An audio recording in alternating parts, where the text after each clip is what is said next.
Please help me welcome Jeannie Mancini.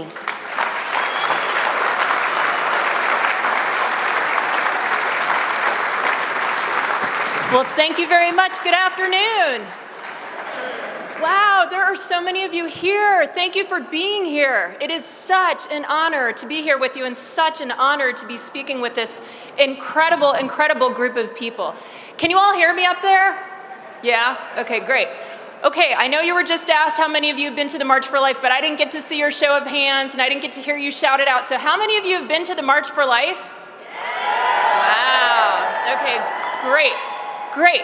So you know that there are hundreds of thousands of people, and mostly young people, who are there marching. Well, why? Why do we march? And how did it all begin? Well, it began with a very bad Supreme Court decision made in 1973.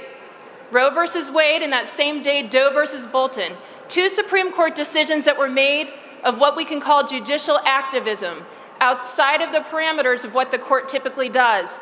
And I mention that because that's why we march in large part, but also because with the loss that we learned of this weekend with Justice Scalia, it's critical that each of us are praying and really considering the importance of judicial nominations. They have a tremendous, tremendous impact on our culture. Judicial decisions have consequences. The consequences of Roe versus Wade are that in the past 43 years, we've lost 57 million Americans to abortion. Let me say that again. Since the Supreme Court decision on January 22nd, 1973, we've lost 57 million Americans to abortion. And we live in a culture where many women, many mothers regret their abortions.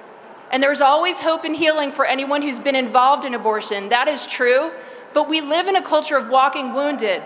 Mother Teresa, Blessed Mother Teresa of Calcutta, one of my heroes, has said that abortion is profoundly anti-woman, and that when abortion occurs, one is killed and one is wounded. And so we march every single year, and that is why we exist. We march to remember the 57 million Americans, but we also march because being pro-life is being pro-woman. Exactly.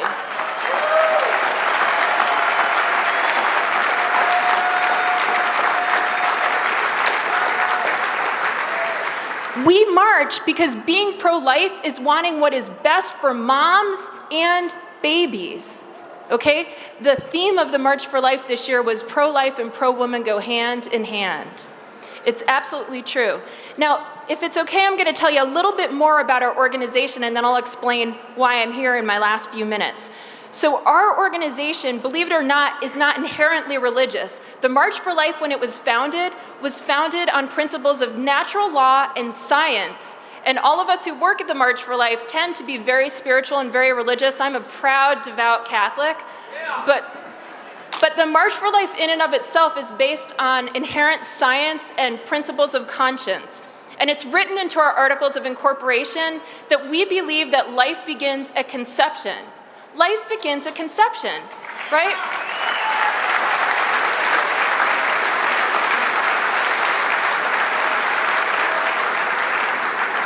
So the very reason that we exist is to defend and protect life in its earliest stages, right? This life is no less special. Life is no less a gift because it's early on in its development, right? And folks, you can't be just a little bit pregnant. You're either pregnant or you're not, and that life is a life.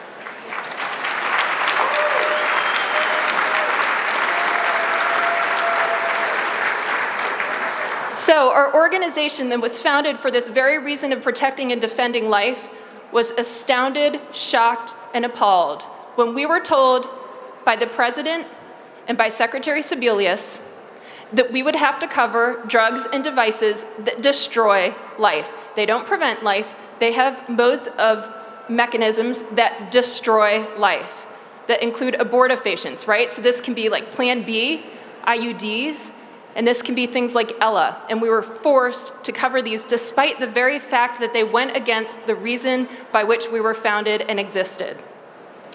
And so We weighed our options and we thought about all sorts of different things. We looked into having different health care, jumping onto different kinds of plans, and you know what? In the end, none of those things were possibilities for us. We didn't want to go to court because we're a pretty small, humble nonprofit. But in the end, we had to, because that's why we march. We march to protect and defend life. So we sued the Obama administration.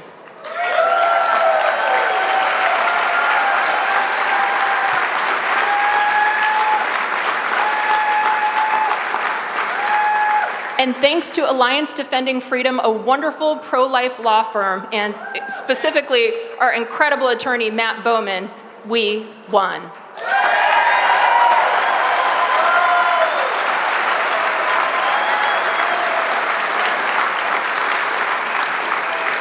I'm proud to say that what might seem like a small little organization, only 5 people, that none of us have to cover objectionable drugs and devices that go against our conscience in our healthcare now. Now, the government is appealing this, so we will see how it turns out, but we won, and I'm very proud of this. I'm going to finish with just one last thing.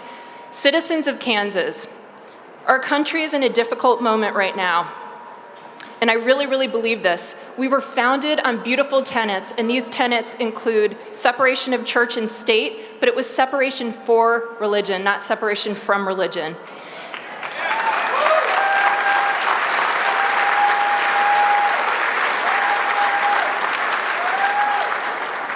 Friends, we have been blessed for hundreds of years in this country to enjoy certain protections and certain freedoms. Things are changing. We've seen a lot of choices made over the course of the last 7 years that have put our country on a difficult trajectory. And I think, again, with the seriousness of losing Justice Scalia this week, it's all the more serious for us at a federal level and at a state level in Kansas. Those of us who are here have an absolute responsibility, I think, to take this to prayer, to fast, to vote, to do whatever you can to be here today, because we're at a really a critical moment in our culture. And so I place this into your hands because the choice in our future is ours. It's all of us here. And so thank you very much. God bless you. God bless America.